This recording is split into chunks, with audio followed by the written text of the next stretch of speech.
राम का नाम, परमपिता परमात्मा का याद करने का तरीका, जिसे गुरु मंत्र या मेथड ऑफ मेडिटेशन कहें या कलमा, शब्द कहें या नाम, मतलब एक ही है। यह कैसे काम करता है, किस तरह से काम करता है? मालिक का नाम आदमी के अंदर की उन शक्तियों को जगा देता है जो दबी बैठी हैं, जो दब चुकी हैं, जिन्हें आत्मिक शक्ति कहें तो गलत नहीं होगा, या सोल पावर कहें तो भी गलत नहीं होगा। वैसे तो विल पावर, आत्म बल भी वही चीज है, पर कई बार कोई समझने में फर्क कर देता है। एक बच्चे ने हमें बताया तो बड़ा अच्छा लगा, क्योंकि शॉर्ट में अगर आत्म बल कहें तो आत्मा की ही शक्ति है, तभी बल आता है। लेकिन आजकल लोग वैसे आत्म बल को या विल पावर को कुछ और मान लेते हैं।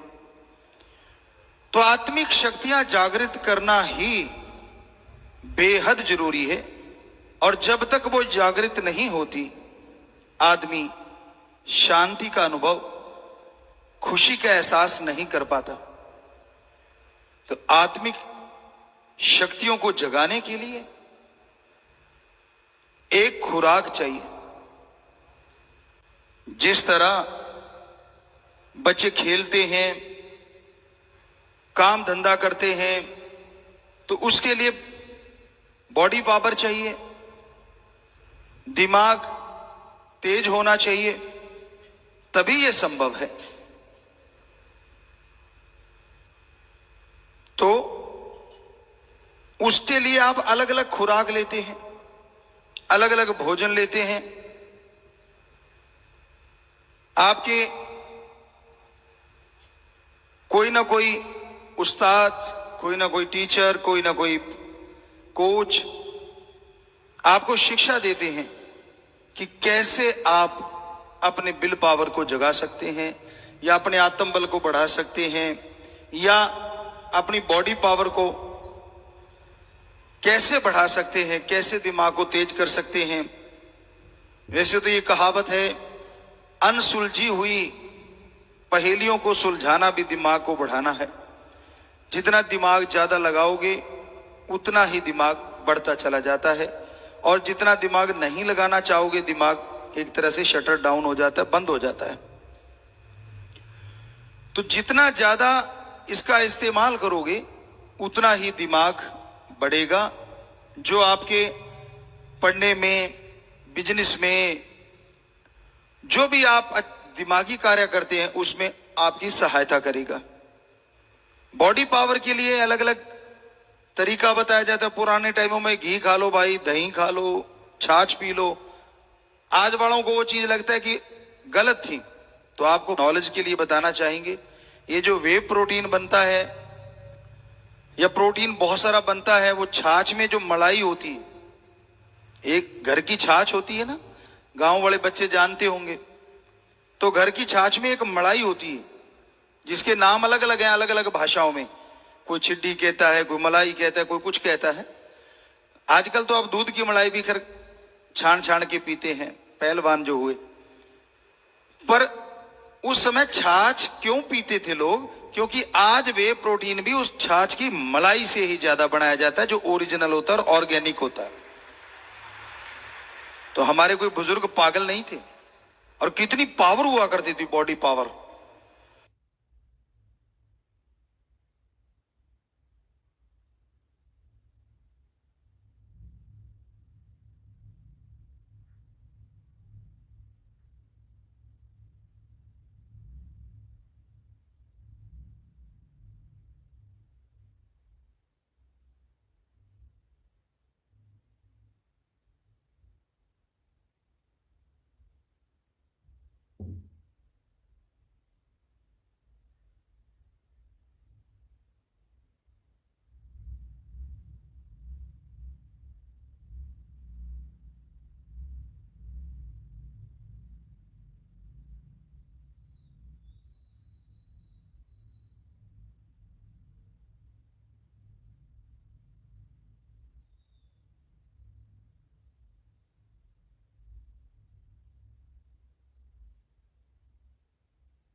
आज भी नहीं है बच्चों में, ऐसा नहीं कि बॉडी पावर नहीं है। जो पहलवान हैं, जो प्लेयर हैं, आज भी ऐसी ऐसी चीजें कर रहे हैं जो पहले नहीं हुई। टेक्निक नहीं पता था उनको, पावर पावर थी।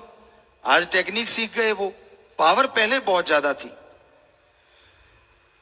ट्रैक्टर को उठा देना, वैसी ऐसी चीजें हुआ करती, बड़े बड़े बड़ा कुछ होता था जो हमने देखा, जो आज कम ही देखने को मिलता है।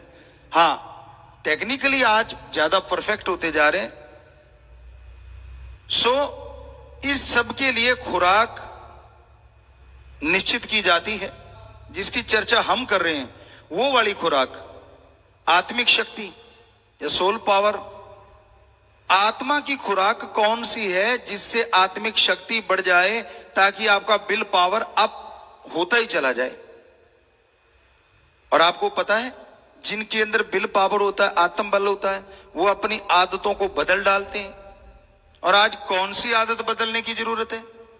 मांसाहार, शराब, नशे और अपनी बैड हैबिट्स। आप किसी को बताओ मत, क्योंकि आपको शर्म आती, पता नहीं क्या बोलेगा। और सच भी है, पता नहीं कौन क्या बोल दे, ये तो लफंगा है, ये तो गुंडा है, ये तो नशेड़ी है। तरह तरह के वर्ड आज आम ही सुनने में मिलते हैं। तो इस डर से आप किसी से शेयर भी नहीं करना चाहते। तो उसके लिए आपको एक तरीका बताएंगे जिसका नाम है गुरु मंत्र। किसी को बताने की जरूरत नहीं पड़ेगी। आप अपनी आदतों को खुद बदल डालोगे, और वो भी कुछ घंटों में, कुछ मिनटों में। आपके अंदर वो सोल पावर, वो आत्मिक शक्तियां जाग उठेंगी। आपका आत्म बल, विल पावर बुलंदियों पे पहुंचने लगेगा। और जिनके अंदर आत्म बल होता है ना, वो कभी ये नहीं कहते ये कैसे होगा। कितना भी असंभव सा कार्य हो, वो कहते ये तो चुटकियों में हो जाएगा, बात ही कुछ नहीं। ये निशानी होती है आत्मिक शक्ति की। वरना तो आज जिधर देख लो आप, निगाह घुमा लो, ये नहीं हो सकता, ये तो होगा ही नहीं। आगे बढ़ ही नहीं सकते, आगे तो बढ़ा ही नहीं जा सकता, ये तो हल ही नहीं हो सकता, चाहे कुछ भी कर लो। हम गारंटी देते हैं, आप सुमरण कीजिए, वो जो गुरु मंत्र बताएंगे उसका जाप कीजिए लगातार। जो असंभव लगता है उसमें ही सफलता का कोई ना कोई शब्द मिल जाएगा, और सीढ़ियां चढ़ के आप सफलता के शिखर पे पहुंच जाएंगे। तो इसलिए ये अपने डिक्शनरी से निकालने के लिए कि असंभव कुछ नहीं होता, जरूरी है अंदर आत्मिक शक्तियों का होना, सोल पावर को जगाना। और उस सोल पावर को जगाने के लिए, आत्मिक शक्तियां बढ़ाने के लिए कोई लंबी चौड़ी कथा कहानी नहीं है। बस 3 शब्द हैं या 1 शब्द। कईयों के अंदर भ्रम है, 5 के बिना पार नहीं होते। कईयों का है कि अब तो ज्यादा ही शॉर्ट हो गया, 3 के बिना पार नहीं होते। आपका भ्रम है। शायद बेपरवाह जी के वचन आपने नहीं सुने होंगे। परम पिताजी ने भी एक बार वचन किए थे, किसी के कहने पे उनको बोला गया कि पहले तो साईं जी 5 देते थे, अब आप 3 गुरु मंत्र के शब्द कर दिए, ये तो कम है। तो तब बेपरवाह जी ने फरमाया था, 3 तो क्या, सतगुरु चाहे, फकीर चाहे तो 1 शब्द से पार कर सकता है। तो समय समय की बात है, समय समय के अनुसार चीजें बदलती रहती हैं। जैसे जैसे समय बदलता है, वैसे वैसे संत, पीर, फकीर परमपिता परमात्मा से प्रार्थना करके उन शब्दों को उस तरीके से बताने लग जाते हैं कि मीनिंग्स वही रहता है, लेकिन शब्द बोलने में आसान हो जाते हैं। आज के बच्चों में रहता है कि हम शॉर्टकट अपना लें, शॉर्टकट, थोड़े से चीज। तो 1 शब्द से शॉर्टकट तो कोई हो नहीं सकता, इससे शॉर्टकट नहीं हो सकता। तो इसलिए बड़ा ही आसान सा तरीका होगा। आप जब सुनेंगे, अच्छा नाम इतना बड़ा, गुरु मंत्र और शब्द 1, लेकिन जब आप जाप करेंगे वो 1 ही 1 से मिला सकता है, इतनी पावर है उसमें। ऐसे तो आप अगर सोच के देखो, एक अपनी दुनिया है, अपनी धरती पे दुनिया है। अब तो साइंटिस्ट भी मानने लगे हैं, बाहरली दुनिया के लोग आ रहे हैं, इस धरती पे हो सकता है कुछ रह रहे हो बाहरली दुनिया के लोग। बड़ी जोर शोर से कुछ लोग इसको खोजने में भी लगे हुए हैं कि आखिर बाहर दुनिया कहां है, जिंदगी कहां है। चंद्रमा पे पहुंच रहे हैं, मंगल ग्रह तक जा रहे हैं। पर हमारे धर्मों में, खास करके पवित्र वेदों में, हजारों साल पहले लिखा है सैकड़ों जगह जिंदगियां हैं, सैकड़ों त्रिलोकियां हैं। त्रिलोकी आसमान, धरती, पताल को नहीं कहा जाता। त्रिलोकी का मतलब होता है तीन तरह के जीव, तीन प्रकार की शरीर। एक वो शरीर जो दिखते हैं, जिसे धर्मों में लिखा स्थूल काय, जैसे हमारा शरीर है, पशु पक्षी परिंदे हैं, पेड़ पौधे हैं, ये कहलाते हैं स्थूल काय। पृथ्वी, पानी, अग्नि, वायु, आकाश 5 तत्व से निर्मित हैं। इनमें कोई 3 ज्यादा है, किसी में 2 ज्यादा है, किसी में 1 ज्यादा है। इंसान में 5 बहुत है, लेकिन जो आकाश तत्व औरों में नहीं है, इसलिए इंसान में वो तत्व औरों के मुकाबले बहुत ज्यादा है। वैसे तो आदमी में भी पानी ज्यादा है। तो इस तरह वो एक बैलेंस बन जाता है जब आकाश तत्व ज्यादा आ जाता है। तो ये स्थूल काय है। एक है सूक्ष्म काय। चाहे आप कितने भी पढ़े लिखे हो, साइंटिस्ट को हम चैलेंज करते हैं, आप सुन लो एक बार, फिर बताना गलत क्या है। क्योंकि धर्मों को हमने विज्ञान के दृष्टिकोण से पढ़ा, सदगुरु जी की कृपा से, उनके हुक्म से। खुद नॉन मेडिकल के स्टूडेंट रहे तो इसलिए बड़ा आसान हो गया। गुरु जी कहने लगे धर्मों को विज्ञान के दृष्टिकोण से पढ़ो, और जब हमने पढ़ा तो गजब हो गया कि धर्म तो महासागर है विज्ञान का, विज्ञान तो एक छोटी सी नदी है जो उसमें से निकली है कल परसों। तो क्या है कि सूक्ष्म काय शरीर कौन से हैं जो खुली आंखों से दिखने में नहीं आते। आप उन्हें बैक्टीरिया कह लें, उदाहरण के तौर पे वायरस कह लें, या उससे भी और सूक्ष्म है जो आज तक आप पकड़ नहीं पाए। अच्छा साइंटिस्ट इस बात को मानेगा कि हम परिपूर्ण नहीं हुए हैं, अभी तक वो अति सूक्ष्म से सूक्ष्म नहीं देख पाए हैं, जिनकी एक चीज बंद हो जाती है कि बस हमने बैक्टीरिया देख लिया, इससे सूक्ष्म क्या हो सकता है, वो चुप हो गए। लेकिन कुछ ऐसे भी होंगे जिज्ञासु कि और देखें क्या और भी कुछ सूक्ष्म है, तो जरूर मिल जाएगा, है सूक्ष्म। तो वो शरीर है सूक्ष्म काय। एक है कारण काय, वो देवताओं के शरीर माने जाते हैं। आप तो देवताओं पे बिलीव नहीं करते, जो करो ना करो, पर हमारे अकॉर्डिंग जो हमने महसूस किया, 33 प्रकार के देवी देवता जो सृष्टियों में संभालते हैं वो पाए जाते हैं। वैसे तो अलग लोक है, वो भी सच है। हम आपको ये देंगे तरीका, जो आप देखना चाहोगे इसका अभ्यास कर लेना, देख पाओगे अपने अंदर से। इससे बड़ी गारंटी क्या दे सकते हैं? हमने देखा है, आप भी देख सकते हो। हम भी इंसान है, आप भी इंसान हो। हमने अभ्यास किया, आपको करना पड़ेगा, इतना सा फर्क है। अभ्यास करे बिना तो डिग्रियां ही नहीं मिलती आपको। आज जो पढ़े लिखे बैठे हो आप यहाँ पे, जितने भी सज्जन बहनें, हमारी बेटियां, हमारे बेटे, जो भी आप बैठे हो, सामने नजर आ रहे हो बहुत। कहने का मतलब आपने कोई डिग्रियां हासिल की हैं, या कोई नौकरी कर रही हैं, या कहीं भी आप दफ्तरों में लगे हुए हैं, तो आपने जिंदगी के कुछ साल तो लगाए होंगे पढ़ाई के लिए। हमारी मान के आप 2 महीने घंटा सुबह शाम इस गुरु मंत्र का जाप कर लेना, हम आपको गारंटी देते हैं वो डिग्री मिलेगी जिसकी कल्पना नहीं करी। जिसे भगवान है कि नहीं है, ये तो फजूल की बातें हैं। तो फिर ऐसे इतिहास कैसे कह सकते हो सही है? लिखने वाला इतिहास भी आदमी, और संत हैं वो भी आदमी जिन्होंने धर्मों को लिखा। अरे इतिहास को लिखने वालों के तो बच्चे थे, और जो संतों ने धर्मों को लिखा उन्होंने दुनिया त्याग के धर्मों को लिखा हमारे लिए। जिनके बच्चे होते हैं वो तो बेईमानी कर सकता है, झूठ बोल सकता है। अब जिनके बच्चे है ही नहीं, सारी समाज को बच्चे मान के जो लिखता है वो कभी झूठ नहीं लिखता। जो उसके अनुभव में आता है वो लिखता है। हम नहीं कहते कि इतिहासकारों ने झूठ लिखा होगा, लेकिन अगर दोनों की तुलना की जाए तो चांसेस किसके ज्यादा बेईमानी करने के? उसके जिसकी औलाद परिवार है, या उसके सारी सृष्टि को परिवार मानता है, उसका पर्सनल किसी से कोई इंटरेस्ट नहीं है। तो हमें लगता है चांसेस बेईमानी के उसके ज्यादा हो जाते हैं जिसकी एक अपनी फैमिली है। वो उनके लिए ठगी मार सकता है, बेईमानी कर सकता है, कुछ भी कर सकता है। पर जिसकी सारी सृष्टि फैमिली है, जिसको पता है उसके शब्दों को आने वाले टाइम में प्रयोग किया जाएगा, भगवान से जुड़ जाता है, वो 100% सच होता है, उसमें कोई चांस ही नहीं रहता कि वो बेईमानी करेगा। किस लिए? कोई पर्पज तो हो, अपना नाम मशहूर करने के लिए। ऐसा भी उन्होंने नहीं कहा, उन्होंने तो अपने आप को दासों का दास, सबसे छोटा, मैं तो आपके जूतों में बैठूंगा, हमेशा आपने सुना हो।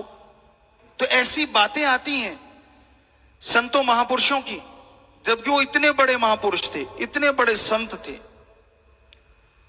तो कहने का मतलब महापुरुष लिखते हैं, सच लिखा था, सच है और सच ही रहेगा, उनका लिखा हुआ झूठ नहीं हो सकता।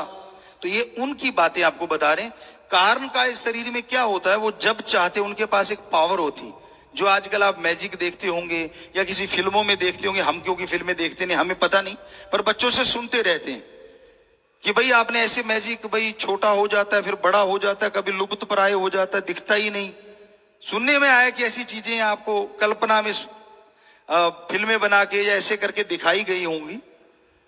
वो कल्पना है, लेकिन हकीकत में देवी देवता 100% ऐसी होते हैं, वो कहीं भी पहुंच सकते हैं। ऐसी उनका आत्म बल, आत्मिक शक्ति बढ़ी हुई होती है, अपने आप को बिल्कुल ऐसा कर देते कि आप देख ही नहीं सकते, आपके आसपास ही होते हैं, वो छुप जाते हैं, अदृश्य हो जाते हैं। जितना चाहे शरीर को, बहुत हद, एक हद होती है, उतना लंबा चौड़ा कर सकते हैं और छोटे से छोटा कर सकते हैं और अदृश्य हो जाते हैं। तो उसको शरीर को कहा जाता है कारण काय। तो ये 3 शरीर हो गए, स्थूल काय, सूक्ष्म काय, कारण काय। इसको कहते हैं त्रिलोकी।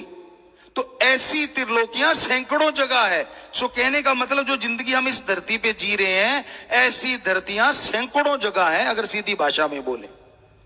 और वहां भी जिंदगियां हैं, बहुत जगहों पे तो हमसे बहुत ज्यादा तरक्की पे है, बहुत आगे विज्ञान में है, बहुत जगहों पे तबाही मच रही है, बहुत जगहों पे शांति प्रिय भी है।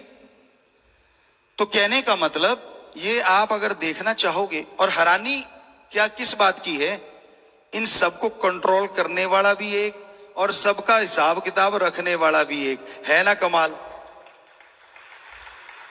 आप किसी अपने एरिया के बॉस होंगे, बुरा ना मनाना, अपनी कंपनी है या कुछ भी है, उसका एक बॉस होता है, उस कंपनी को संभालने की जिम्मेवारी उस पे होती है, और उसके भी पसीने छूटे रहते हैं। अगर कर्मचारी सही ढंग से ना चले या थोड़ा ऐसा कुछ आ जाए तो दिन रात मेहनत करता है। एक छोटी सी कंपनी के लिए कितनी मेहनत, चलो बड़ी कंपनी के लिए फिर वो आगे कई बॉसेस बन जाते हैं और एक हेड रह जाता है। आप जरा सोच के तो देखिए कितनी संख्या होगी अपने धरती की, मान लो शायद करोड़ों में या अरबों में पहुंच गई होगी, शायद, क्या कह सकते हैं, वो तो राम जाने, क्योंकि बीच में पेड़ पौधे भी तो हैं, पक्षी भी हैं, जीव जंतु भी हैं। तो उनका एक एक पल का एक ही बंदे के पास हिसाब किताब है, हर किसी की जानता है वो, चाहे उसने आगे अपने भी बंदे रख रखे हों। देवी देवताओं की ड्यूटियां 33 की लगा रखी हैं कि आपने ऐसे ऐसे ये काम करने हैं, और भी होंगे कुछ, लेकिन उनको पता हो ना हो फिर भी उसको खुद को सारा पता होता है। तो ऐसा है हमारा ओम भगवान परमात्मा, गॉड, सुप्रीम पावर। अब पशु तो भी सुन रहे होंगे बेचारे, वो तो नहीं समझ सकते, लेकिन आपका तो दिल कर सकता है ना कि यार देखिए तो सही वो है कैसा। कर रहा होगा ना, जरूर करता है, हमारा तो करा और तभी वहां तक पहुंच पाए, तो बिल्कुल करता है। और वो उसको पाने के लिए ही आपको वो तरीका बताएंगे जिसे कहते हैं गुरु मंत्र या मेथड ऑफ मेडिटेशन। आपने बस अभ्यास करना है, परहेज तो मानने पड़ते हैं।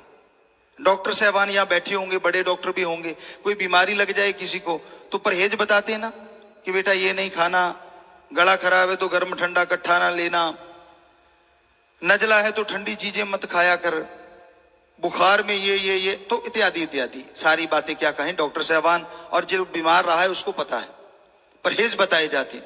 वैसे ही संत पीर फकीर जो गुरु होता है वो परहेज बताता है कि बेटा ये बस थोड़ी सी चीजें अवॉइड कर देना, फिर मेथड ऑफ मेडिटेशन गुरु मंत्र का जाप करना, जो तू चाहेगा तेरी गंदी आदतें बदल जाएगी और अच्छाई में तू तरक्कियां करता चला जाएगा।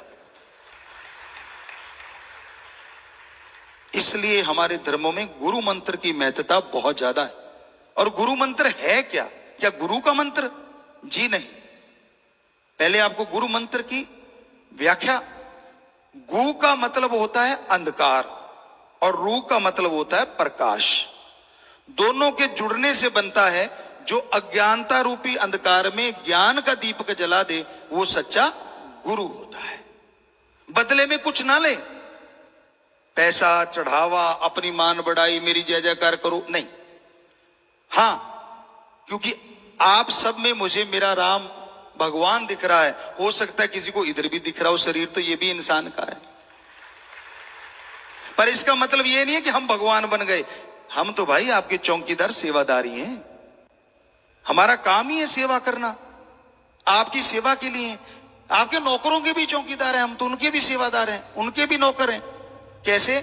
आके वो राम का नाम ले लेंगे आपके नौकर, और उन्होंने अगर कोई दुआ कर दी तो हमारा कर्तव्य बन गया उनकी सेवा करना, भगवान से प्रार्थना करना कि भाई हे भगवान, ये तेरा बच्चा तड़फ रहा है, अगर इसकी जायज मांग है, अगर इसकी सही है तो तू सुन ले, और जरूर सुन ले, और इस पे रहमत कर दे, कृपा कर दे।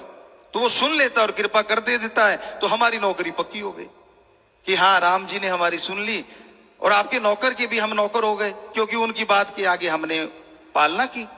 तो इसलिए संत अपनी मान बढ़ाई के लिए नहीं होते, वही सच्चा गुरु होता है, फकीर होता है। हम ये नहीं कहते हम सच्चे हैं कि नहीं, सुमन कर लेना, पता चल जाएगा। राम जी जिस रूप में आते हैं वो गुरु सच्चा होता है, जिस रूप में नहीं आते वो गुरु नहीं होता। बात ही खत्म। प्रैक्टिकली मेथड ऑफ मेडिटेशन, गुरु मंत्र है, जाप करो। वो रूहानी रूप में आ सकता है, नूरानी रूप में आ सकता है, दुनियावी रूप में आ सकता है, और जिस्मानी रूप में भी आ सकता है। वो आपकी भक्ति का स्केल है, कितनी का आप करते हो, कितने के विचारों को शुद्धिकरण कर चुके हो, आप कहां तक पहुंच पाए हो, उसके अकॉर्डिंग उसका रूप बदलता है परमात्मा का। होगा वो परमात्मा, क्योंकि वो तो निराकार है, उसका तो आकार ही नहीं है। लेकिन आप कैसे मान लोगे निराकार को, जब तक वो किसी आकार में नहीं आएगा। इसलिए वो उस आकार में आता है जिसमें वो अपना प्रचार करवाता है, यानी सच्चे संत पीर फकीर के रूप में आपको आके दर्शन देगा। दुनिया का क्या है, दुनिया तो बोलते रहना है, कुछ भी कह सकती है, आज तक किसी को नहीं छोड़ा। एक छोटा सा उदाहरण, बस कुछ चंद बातें और। तो गुरु मंत्र की थोड़ी सी बात आपको बता दें। अब रह गया मंत्र। मंत्र कहें शब्द, मेथड, विधि, युक्ति। तो गुरु मंत्र का पूरा मतलब है वो शब्द जो गुरु ने खुद करके देखे हों, वो भगवान का नाम जो गुरु ने खुद जाप किया हो, अभ्यास किया हो। वो गुरु क्या कहता है? मैं भी इंसान हूं, आप भी इंसान हैं। मैंने इन शब्दों का जाप किया और मुझे मेरा भगवान मिला, सारा कुछ मिला, सब कुछ दिखा। अगर मुझे दिख सकता है तो मैं इंसान हूं, तो आप भी इंसान हैं। आप जाप करोगे तो आपको क्यों नहीं दिखेगा? आज तक हमने 6.5 करोड़ लोगों को यह गुरु मंत्र बताया, जिसका अभ्यास हमने किया। और जिन जिन ने भी अमल किया, सारे कह रहे हैं जी 100% हमें नजारे आए, कहीं ना कहीं कब ना कभी दर्शन हुए। तो बच्चों, कोई नया आके बैठता है, कोई नया सुनता है।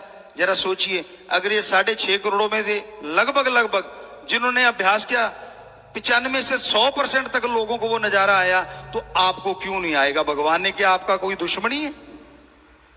बात ये, इन लोगों ने जाप किया, आपने करना है। करोगे तो झोलियां भर जाएंगी, करोगे तो नजारे आ जाएंगे।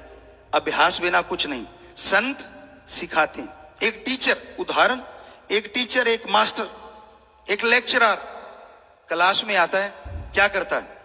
आपको पढ़ाता है ना, आपके उलझे हुए सवालों को सुलझाता है ना, लेक्चर देता है ना, और आप पूरी क्लास सुन रही होती, क्योंकि हम भी तो पढ़े हैं उसी क्लासों में, सुन रहे होते हैं। बहुत बच्चे मेरिट में आ जाते हैं, कई फर्स्ट डिवीजन ले जाते हैं, और जो पीछे से जो वो कागज की बत्तियां बना मारते रहते हैं, वो फेल हो जाते हैं। अब बताइए, इसमें मास्टर की कमी है या ना मानने वाले की कमी? मास्टर ने तो सबको पढ़ाया, तो फिर मेरिट कैसे आ गई अगर मास्टर में कमी है? तो गुरु बेचारा क्या कर सकता है अगर मानने वाला ही ना माने? तो इसलिए संतों का काम बताना होता है, और कोई जादू नहीं करना होता। ऐसे वो तो जादूगर करते होते, पुराने टाइमों में गिली गिली अप्पा या ऐसा कुछ बोला करते थे, क्योंकि जादूगरों के खेल भी हमने देखे, समाज में रहे हैं तो देखा है, या शुर शर ऐसा कुछ करते होते हैं वो। तो वो हाथ की सफाई के लिए कि आप उधर देखो, उधर से क्या आ रहा है, इतने में काम कर दिया। आप उधर देखते रह गए, उसने वो निकाल दिया जो जादू था। तो ये तो हमने तो देखे थे, पकड़ भी लेते थे, पर बोलते नहीं थे कि बेचारे का रोजगार है, आपा क्या लेना, बढ़िया सबका एंटरटेनमेंट हो रहा है। तो होती तो हाथ की सफाई, लेकिन इधर वो जादू नहीं है, ना कोई जादू टोना, ना कोई ऐसी बात। तरीका हम बताएंगे, जाप आपने करना है, गारंटी हमारी है, करोगे तो 100% रिजल्ट आएगा। आपने देखा सबके आया, तो आपके क्यों नहीं आएगा, इतना सी बात है। तो अब वो जो आपको कहा कि बताते हैं, तो परम पिता जी सच्चे दाता रहबर शास्त्रनाम जी शाह मस्तान जी दाता ने फरमाया, भजन में भी लिखवाया, एक सच्ची घटना होगी, किसी टाइम की बहुत पहले की कह सकते हैं। तो दोनों बाप बेटा जा रहे थे, और एक उनके पास सवारी के लिए खच्चर होती थी, घोड़े होते थे, गधा होता था, अपने अपनी हैसियत के अनुसार बेचारे ले, ऊंट होता था, कोई हाथी वाले भी होते थे। तो उनके पास गधा था, तो उन्होंने गधे से बड़ा प्यार था, तो दोनों ठीक थे, तंदुरुस्त थे, और चल पड़े कि चलो आपा बाजार से कोई बिजनेस व्यापार कोई सामान लेके आना है, तो इस पे ला देंगे, तो बेचारे को उतनी देर आपा क्यों तकलीफ देनी है। पैदल लोग चल के पसंद करते थे, तभी तंदुरुस्त रहते थे। आजकल तो रसोई में भी टॉयलेट, मतलब बुरा ना मानना, साथ में अटैच होगी कि बनाते बनाते आ जाए तो करके फिर आ जाए, दूर जाना ही ना पड़े। आने का भी टाइम नहीं है, पता नहीं कब आ जाए, क्योंकि खाने का टाइम नहीं कब खा लें, तो आने का भी टाइम नहीं कब आ जाए, ये भी तो चक्कर है ना। पहले सारा कुछ टाइम के अनुसार होता था। तो वो पैदल चलना भी, आज आप किसी डॉक्टर से पूछ लो, जबरदस्त एक्सरसाइज है। कई आज स्पेशली चलते हैं, सुबह सुबह चलते हैं, और बहुत ही बढ़िया है। उसी कहते हैं मैं वॉकिंग पे जा रहा हूं, मतलब लोगों को थोड़ा कंपटीशन सा भी कर लेते, मैंने इतने कदम चले, तूने कितने चले, बढ़िया है ये कदम कंपटीशन, बढ़िया कर रहे हो तो अच्छा है, कोई बात नहीं। तो वो पैदल चल दिए कि चलो आते टाइम तो बेचारे पे बोझ लदने हैं, लाद के लाएंगे, चल के चलते हैं। अब वो पैदल जा रहे हैं, रास्ते में एक गांव आया, लोग हंसने लगे, कहते इन जैसा कोई मूर्ख होगा। कहते क्यों? अरे कहते यार दोनों पैदल जा रहे हैं और ये सवारी इनके पास में, हैरानी की बात है। बाप थोड़ा मजबूत था, बेटा अभी यंग हो रहा था, तो बाप को लगा कि यार बेटे को बिठा देते।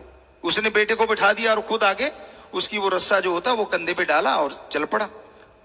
अब आगे कुछ लोग आए तो हंसने लगे, कहते मुस्टंडा है, हट्टा कट्टा हष्ट पुष्ट, गधे पे बैठा और अपने बाप को पैदल चला रखा है। वो कहता बापू आजा। बेटा आगे हो लिया, अब कंधे पे वो उसने डाल ली, और बाप बेटा तो अगला गांव आया, वो हंसने लगे, कहते इसको शर्म नहीं आती है अधेड़ को, है अच्छा भला है, तंदुरुस्त है, छोटे से बच्चे को आगे चला रखा है। बाप कहता बेटा अब क्या करें? कहता तू भी आजा। बेटे को कहने लगा तू भी आजा, और तो कोई तरीका नहीं। बेटे ने पूछा क्या करें बापू? कहता तू भी आजा। अब दोनों चढ़ के अगला गांव आया, कहते ओ हो कितना बुरा जमाना आ गया। कहते क्यों? दूसरा पूछता क्यों? कहता वो सामने देखो, बेचारा बोल नहीं सकता, इसलिए एक गधे पे दो बैठे जा रहे हैं। दोनों ने एक दूसरे को देखा, कहते अब क्या करें? गांव कहते अब और कुछ नहीं रहा है, इसको उठा के अपने ऊपर बैठा लेते। भोड़े थे, थोड़े सीधे साधे थे, पावरफुल थे, वरना गधे को उठा लोगे ऐसी दुलत्ती झाड़ेगा, पता नहीं बत्ती सी भी बाहर आ सकती है। पर वो पावरफुल थे उस टाइम के लोग।